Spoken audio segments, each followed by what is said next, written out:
Hi guys, welcome to Recap Aldating season 3 episode 8.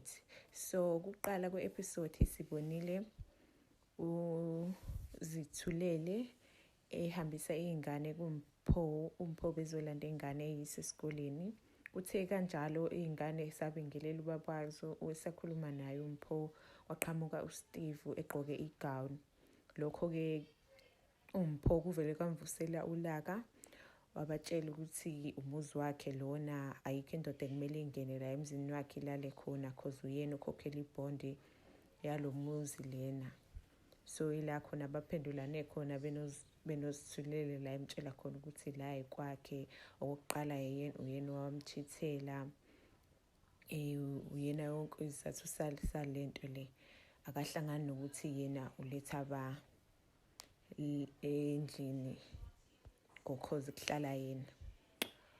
Umpho wabatshela ukuthi ayikho into ezokwenzeka kulo muzi ngaphandle kokuthi yena azi ukuthi kwenzakalani cause kahle ikwakhe la cause uyena ukhokhela lo muzi lo.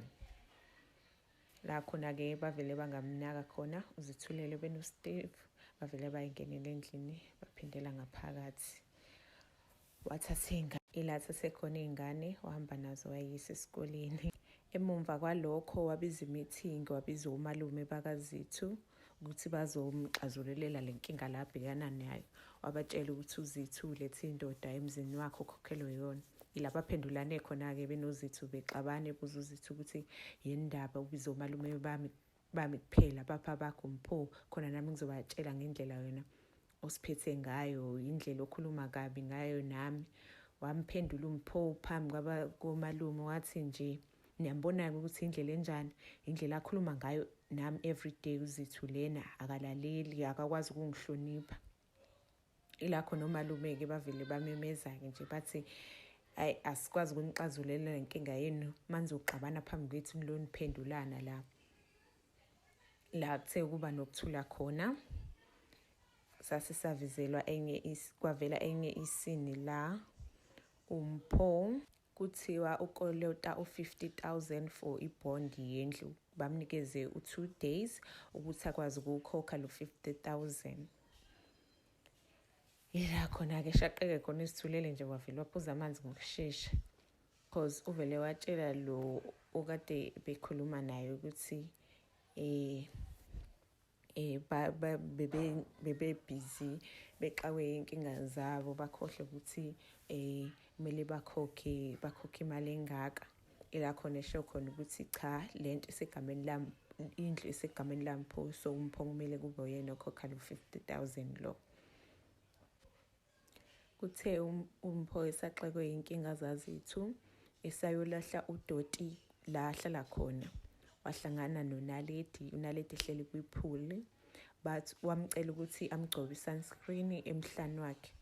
So uMpho wahamba yomgcoba i-sunscreen, bakhuluma-ke benoNaledi bathi ukufletha waze wathatha inamba kaNaledi. uNaledi uthena uyamova out kwi-complex, so besaspendela isikhathi ebhudele kwipool bacomplaina ngokuthi i-complex inamanzi angcole kanjani. Emva kwalokho-ke i-conversation yalida ukuthi lethu lena ihambe iye kwi-date la khona bafike baya besaye kwi-restaurant lapho bexoxa. Mbuzo uNaledi ukuthi uMpho usingle kanjani, muhle kanje. uMpho washo ukuthi uyi-divorcee, usaphuma emshadweni. So uNaledi wambuza ukuthi unazo yini ingane. Surprisingly uMpho waphika ukuthi unazo ingane, wathi yena akanazo ingane. Washeshe wayivala nje futhi leyo conversation, wathi engaloke embuza imibuzo eminingi ngazothi ku-interview kanjalo-ke. Bayivala kanjalo leyo conversation. So uNaledi watshela uMpho ukuthi uzohamba aye kwi-trip for i-birthday yakhe, akafuni nini ukumjoyina. Wathi uMpho cha, ngiyakwazi ukumjoyina, unomsebenzi, une-work project ekumele ayenze. So uNaledi akakuthathanga kahle lokho, wathi okay kulungile, mina ngizoyihambela ngiye kwi-island ngigqoka ama-bikini nami. Sabona uMpho eshintsha ubuso engazuthi uyathemtheka ngalokho kushiwo uNaledi. Wahamba waxoxela oBonga Tsikitsiki isikhathi sakhe ukuthi kwenzakalani. Ila khona uTsikitsiki ezamile ukumkhuza ngalento leyo ukuthi ngeke ukwazi ukuvela uhambe uye le kude ku-island ko-Portuguese nentombazane ungayazi usasanda kuyibona. La kungenelele khona kuBonga wathi hayibo uzithulele naye nje umuve on nempilo yakhe. Indaba naye uMpho anga-enjoy impilo yakhe. Ahambe noNaledi wazi wathi yolo you only live once. Ila bathe bamkhuza khona-ke benovuyani ukuthi hayibo akwazi ukwenza into enjalo. Encourage kuBonga. uMpho wathatha i-advice kaBonga because ekupheleni kwe-episode sibonile la khona uMpho esehamba khona noNaledi. Before lokho uhambile eya endlini kaZitho ebuyisela abantwana, wama ngaphandle balindile benoSteve beyobuka igame yebhola. La wathi bafonela ifoni yaphendulwa uSteve emtshela ukuthi umnikazi wefoni angeke akwazi ukubamba ifoni okwamanje. Athi wena awunikeza umnikazi wefoni, ngifuna ukukhuluma naye, angifonelanga wena. So wathi kula speak ungakhuluma naye uzithulele uyakuzwa. Athi nje uZitho asikho isidingo sokuthi ukhulume kanjalo nami Mpho, asikho isidingo sokuthi uhlezi uzobahlaza wena, siyeza lapho sesiseduze. Bafika-ke begqoka ikipa ze-Sundowns. Washiya ingane. uZitho wamkhumbuza uMpho ukuthi ungakhohlwa ile mali ya-50,000 oyikweletayo okumele uyikhokhe within 2 days. Wathi uMpho ngiyazi ngizoyikhokha. Wahamba. Kanti ukuba uZitho uyazi uMphona uyahamba manje uya kwi-trip noNaledi because ekugcineni siyabona efika ney'mpahla zakhe egibela kwikhumbi le uNaledi ahamba ngayo. Kaze uzokwazi yini ukuthi akhokhe lo 50,000 njengoba nje esihambe yospend imali kuma-trip noNaledi ko-island. Isazoba nkulu ingxabano ezoba phakathi kwale couple leyo two because ngathi ba-toxic. Ngisho nje besashadile babehlezi bememezana bexabana.